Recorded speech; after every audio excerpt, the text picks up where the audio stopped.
What is time?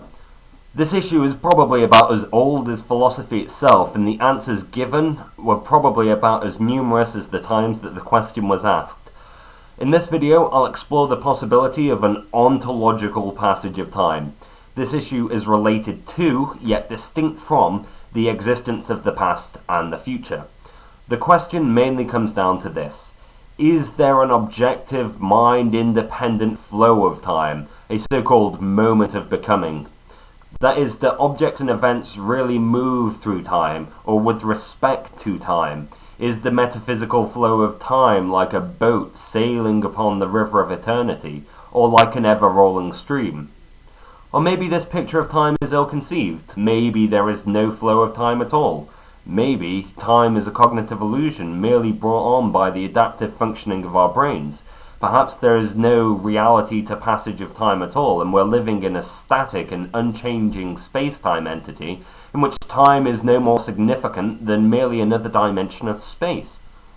In this video, I intend to highlight the two main positions within contemporary philosophy of time. The dynamic A theorist who believes that there really is this passage of time, and the B theorist who does not. The implications of each view will also be considered in detail. But first, I think I need to say a few words about the nature of the debate.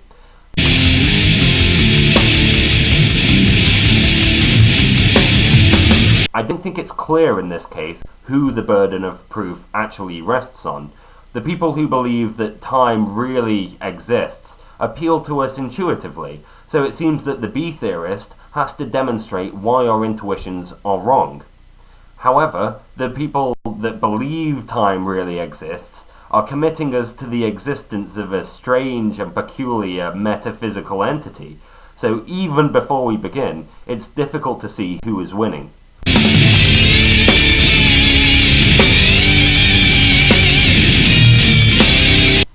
To highlight the difference between the two views more clearly, let's ask each theorist, what is now? An A theorist usually thinks that the present is metaphysically special in some way, and might say something like the following.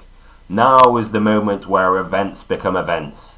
A B theorist, on the other hand, does not think there's anything special about the present at all. He might say something like, when I say now, I use it to designate the time to which I refer to when I say it. It's merely indexical, and it's a bit like saying, I'm over here. It merely refers to where I am, and has no more significance than that.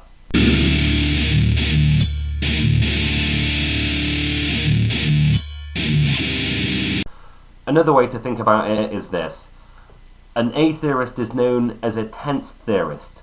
He thinks that the tenses of objects, pastness, presentness, and futurity, are a fundamental part of the properties which cannot be reduced to tenseless objects.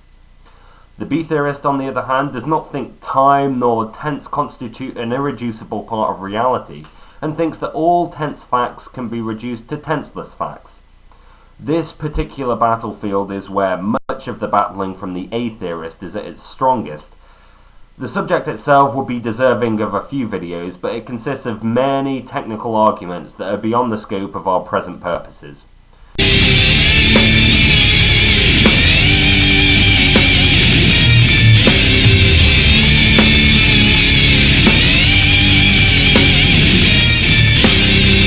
A theorist and B theorist also take different views on identity through time.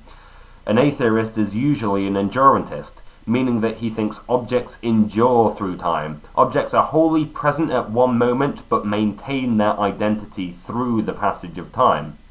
B theorists, on the other hand, are usually produrantists, who believe that objects themselves are constituted by distinct temporal parts, and that objects themselves are temporally extended. Projournalists hold that when I say river, for example, I do not just refer to river at time 1 or river at time 2. I refer to river as a four-dimensional space-time entity which exists in time as well as space.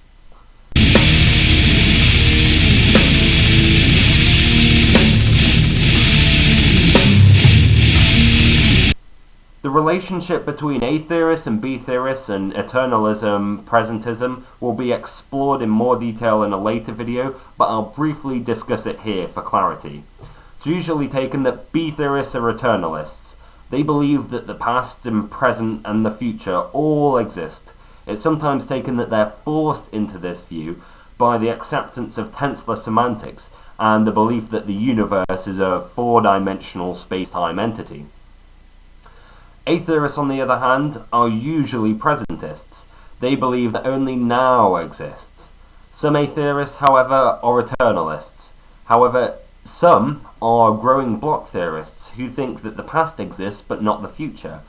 The latter two views, however, are very problematic and will be explored in a later video, as will the debate between presentism and eternalism more generally.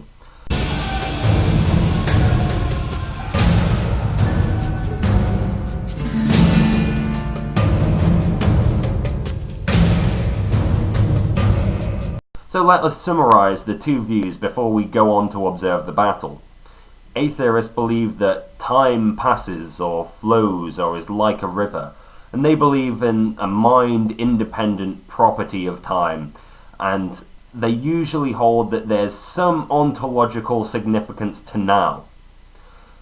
Atheorists also believe in an irreducibility of tense. So when I talk about the future and I talk about the past, that can't be reduced to some sort of tenseless time.